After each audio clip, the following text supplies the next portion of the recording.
بسم اللہ الرحمن الرحیم الحمد للہ رب العالمین والصلاة والسلام علی سید الانبیاء والمرسلین وعلی آلہ وصحبہ اولیاء امتی اجمعین، اما بعد۔ برادران اسلام، مسلمانان گرامی، آج ہم زکوٰۃ کے موضوع پر چند حساس نکات کی طرف بات کریں گے۔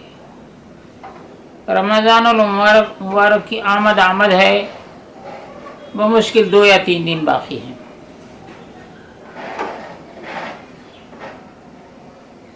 اسلام کے جو 5 ارکان ہیں،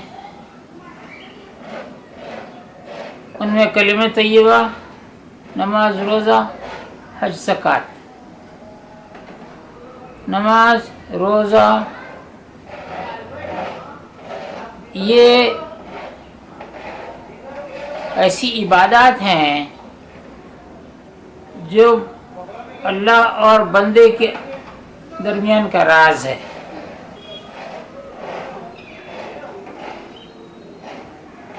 نماز ظاہر بھی ہے، باجماعت پڑھتے ہیں، نماز پڑھنے والا نمازی نظر آتا ہے، روزہ دار نظر نہیں آتا۔ روزہ اللہ اور بندے کے درمیان راز ہے۔ حضور پاک صلی اللہ علیہ وسلم نے ارشاد فرمایا، حدیث قدسی، اللہ تعالیٰ ارشاد فرماتا ہے، الصوم لی وانا اجزی بہ یا اجزی بہ، روزہ میرے لیے ہے، میں اس کی جزا دوں گا یا میں خود اس کی جزا ہوں۔ اب یہ رمضان المبارک آ رہا ہے، یہ شروع ہونے والا ہے۔ 5 میں ارکان میں کلمہ طیبہ، نماز، روزہ، حج اور زکوٰۃ آخر میں۔ 3 قسم کی عبادات ہیں، ایک تو ظاہر میں نظر آتی ہیں، ایک ظاہر میں نظر نہیں آتی ہے، اور جو آخری ہے وہ مالی عبادت ہے، بدنی نہیں ہے۔ تمام مسلمانان عالم اچھی طرح جانتے ہیں زکوٰۃ ہر صاحب نصاب پر فرض ہے، اور یہ بھی جانتے ہیں، یاد دلانے کی ضرورت نہیں ہے، زکوٰۃ عزیزوں میں، اقربا میں، یعنی رشتہ داروں میں جو کمزور ہیں وہ پہلے حقدار ہیں۔ قریب ترین رشتہ دار وہ حقدار ہیں۔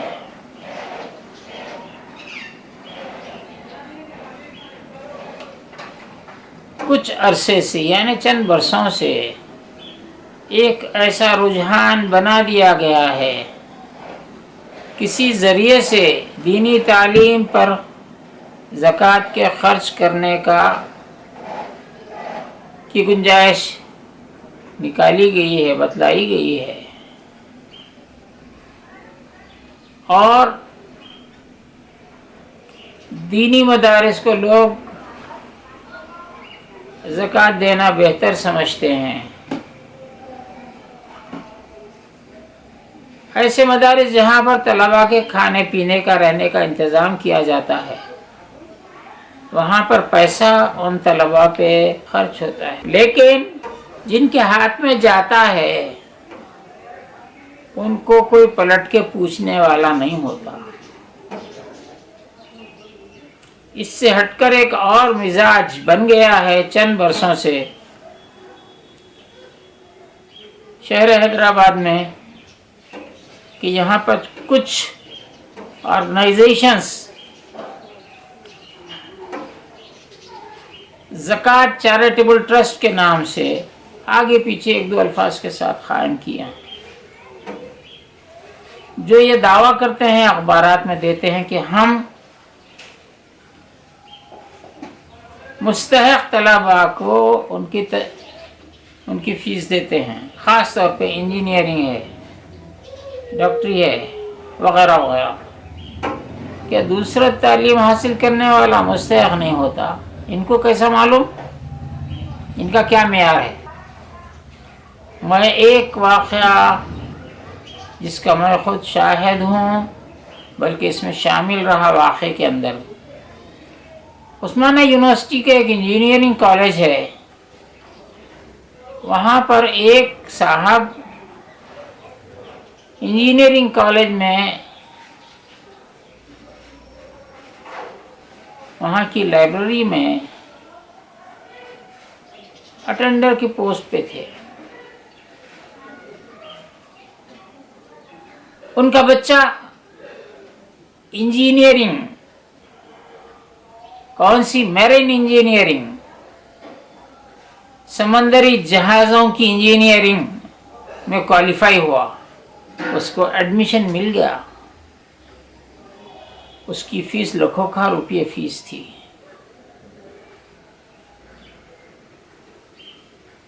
یہ ایگزام کا مرکز مدراس میں تھا۔ خیر، یہ لڑکا کوالیفائی کرنے کے بعد وہاں گیا، وہاں پر بھی ایک ہی دن میں 2-3 ٹیسٹ ہوا کرتے تھے، وہ تینوں میں کوالیفائی ہو گیا۔ وہاں پر دولت مند لوگ پیسہ لے کے بیٹھے ہوئے ہیں، 5 بجے رزلٹ کا اعلان ہوگا تو جب پیسے جمع کریں گے بچے کا ایڈمیشن پکا کر لیں گے۔ یہ تو غریب آدمی تھا۔ خیر، یہ اپنے لڑکے کے ساتھ گئے، لوگ بولے آپ کا بچہ ٹاپ کیا، آپ پیسے بند دیجیے۔ انہیں بولا میں تو غریب آدمی ہوں، میں کچھ لایا ہی نہیں، آنے جانے کے کرائے کے پیسے کے سوا میرے پاس کچھ بھی نہیں ہے۔ وہ ایڈمیشن کمیٹی کے جو ذمہ دار لوگ تھے، مسلمان اس میں تھا ہی نہیں، جو بھی تھے، ان لوگوں کو بہت ترس آیا اس طالب علم پہ۔ انہوں نے اس لڑکے کے والد کو کہا دیکھو یہ لڑکا ہندوستان میں ٹاپ کرے گا، بہت صلاحیت ہے، اس کی ابتدائی جو فیس ہے ہم لوگ اس کی طرف سے پے کر دیتے ہیں، آپ جاؤ حیدرآباد، باقی پیسے اس کے جو ہیں وہ لے کر آؤ۔ وہ بیچارہ آ گیا، اس کی کوئی رسائی نہیں تھی، وہ میرے پاس بھاگ کے آیا، یونیورسٹی کا امپلائی تھا، پہچانتا تھا۔ ہم کچھ لوگوں کے پاس پھرتے گئے، وہ بیچارہ اس وقت کے انجینئر کالج کے پرنسپل کے گھر پہ گیا، اس کی کوالیفائنگ رینک کا پیپر اس کے سامنے رکھا، وہ جو دیکھا بہت خوش ہو گیا اور 10,000 روپے امیڈیٹ اس کے سامنے رکھ دیا، خوشی کا اظہار کیا۔ اب کہیں سے پیسے نہیں مل رہے تھے، دیا تو بیچارہ ایک غیر مسلم پرنسپل تھا، وہ دیا۔ یہ چیریٹیبل ٹرسٹ والے، نام نہیں لیتا، خالی اتنا ہی بول رہا ہوں، یہی بس ہے کتنے حیدرآباد میں 1-2 ہوں گے اور کیا ہے۔ ان کے پاس گئے تو یہ لوگ اپنے اصول بتلانے لگے، بولے آپ کے پاس کتنے پیسے ہمارے کو دے دو، باقی کے پیسے ہم ڈالتے، ہمارا ہی پیسہ آپ وصول کر لیتے۔ بڑی تیڑی گفتگو ہوئی، میں گفتگو کیا، میں بولا یہ آپ کو حق نہیں ہے، آپ مستحق طلبہ کیسا بولتے ہیں، مستحق کس کو سمجھتے ہیں؟ آپ عالم دین ہیں، آپ استحقاق کہاں تلاش کریں گے، کیسا تلاش کریں گے؟ باہر گئے ان سے کچھ بھی نہیں ملا۔ میں بہت سے لوگوں کے پاس گیا، ریکویسٹ کرتا رہا، کوئی نہیں سنے۔ بالآخر ایک صاحب کے پاس گیا، درگاہوں والے ہمارے روابط میں تھے، جا کے میں بات کیا، بولا بھائی ان کی مدد کرنا ضروری ہے۔ انہوں نے مجھ سے کہا کہ آپ وہ لڑکے کو لا لیجئے۔ میں بولا کل بلا لیتا ہوں، آج کیسا بلاؤں گا۔ بلانے کے بعد انہوں نے اس لڑکے سے ایک چھوٹی سی چٹھی دی، اس پہ انہوں نے اپنی دستخط کی اور ٹیلی فون نمبر لکھ دیا،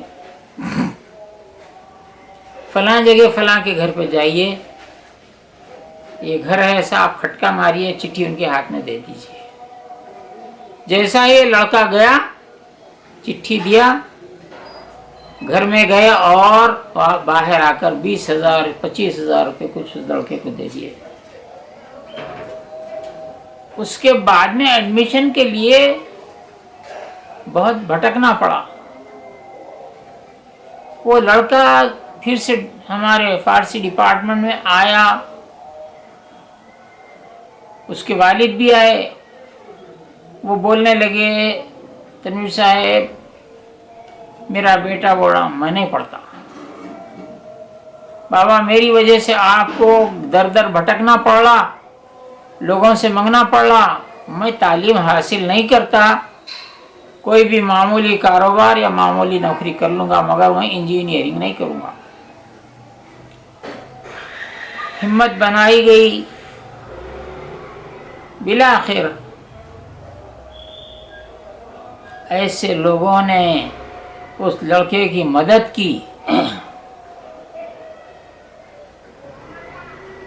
جو لوگ زکوٰۃ دینے والوں کے زمرے میں ہی نہیں آتے تھے، انہوں نے اپنی طرف سے ایثار کیا اور اس لڑکے کو میرین انجینئرنگ میں داخلہ مل گیا، پیسے ادا کر دیے گئے۔ یہ واقعہ ذرا پرانا ہے، میں ریٹائر ہو کے 10 سال ہو گئے، 2013 میں تو میں ریٹائر ہوا، اس سے پہلے کا ہے۔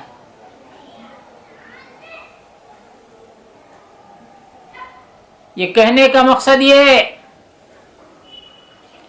کئی کی زکوٰۃ چیریٹیبل ٹرسٹ اخبارات میں آتا تھا، 1 سال تو انہوں نے چیریٹیبل ٹرسٹ والوں نے اپنی بچت بتائی اس سال کے ختم پہ۔ انسان ہے، عقل ہے، زکوٰۃ میں بچت بتاتے، زکوٰۃ اسی سال میں خرچ ہو جانا چاہیے ورنہ ان کی ادا ہوتی ہی نہیں۔ اور ایک یہاں حیدرآباد میں ایک بیت المال قائم ہوا تھا، اس کا نام طور بیت المال، طور پہاڑ ہے، تجلی ربانی والا۔ ان لوگوں نے ایک نیا کام شروع کیا تھا کہ مہینے میں اتنا ممبرشپ مہینے کی ہونا، اتنے رہے تو اتنے 10 روپے کا، 5 روپے کا، 2 روپے کا، 10 روپے کا، تو وہ جتنے روپے کا ممبر رہے گا اس کے لحاظ سے ہم ان کو قرضہ دیں گے بلا سودی۔ یہ چال چلے اور لوگ سن رہے تھے۔ اس زمانے میں حضرت مولانا ابوالفضل صاحب افغانی رحمۃ اللہ تعالی علیہ زندہ تھے اور اچھے صحت مند تھے۔ انہوں نے فتویٰ دیا کہ یہ جو کاروبار کر رہے ہیں بیت المال کے نام پہ، لوگوں سے پیسے ممبرشپ کے اصول کر رہے ہیں، قرضہ دے رہے ہیں، یہ سودی کاروبار ہے۔ وہ بیت المال اس کے بعد مری گیا، ابھی بھی ہے، بلڈنگ ہے، طور بیت المال ہے۔ اب طور پہاڑ، صفا مروہ پہاڑ، تو اب ایک کھلا ہے صفا بیت المال، اب کوئی دوسرا مروہ کھولیں گا تو لوگ اس پہ طواف کرتے رہو۔ ہم کو لوگوں کے کاموں سے کیا غرض ہے، مگر ہم اتنا کہنا چاہیں گے کہ حیدرآباد، دکن، شمالی ہندوستان والوں کے لیے، خصوصاً ندوہ، دیوبند اور کیا کہا ہے، ان کے لیے حیدرآباد شہر ان کے لیے دبئی ہے، بامبے سیکنڈ دبئی ہے۔ سارا پیسہ یہاں سے کلیکٹ کرتے ہیں، دولت مند ہو جاتے ہیں۔ اب تو یہ بتلایا گیا، میں نہیں جانتا کہ ہمارے اس شہر حیدرآباد کے ایم پی اسد الدین اویسی کے پاس کوئی کار ہے، اس کی کوئی قیمت ہے، ہم نہیں جانتے۔ تو صفا بیت المال کا جو صدر ہے، ڈائریکٹر ہے، سیکریٹری ہے، کون ہے، اس کے پاس وہی کار ہے۔ میں بولا بھائی ہم کو تو اپنے پیر میں جوتی ہے، سو اس کی قیمت خریدے جب یاد تھی، اب یاد نہیں ہے۔ یہ دوسروں کی ہم کو کئی کو فکر۔ یہ بیت المال بنا ہے صفا، کیا تمہارے گھر کا تمام سامان صفا، پرانا سامان لاؤ دے دو۔ پہلے چند لوگ کاروبار کرتے تھے، پرانا سامان گھروں کا خریدتے تھے، محلے میں گھوم گھوم کے گلیوں میں پکارتے تھے، پرانا سامان جو بھی ہے بیچے تو خریدتے تھے۔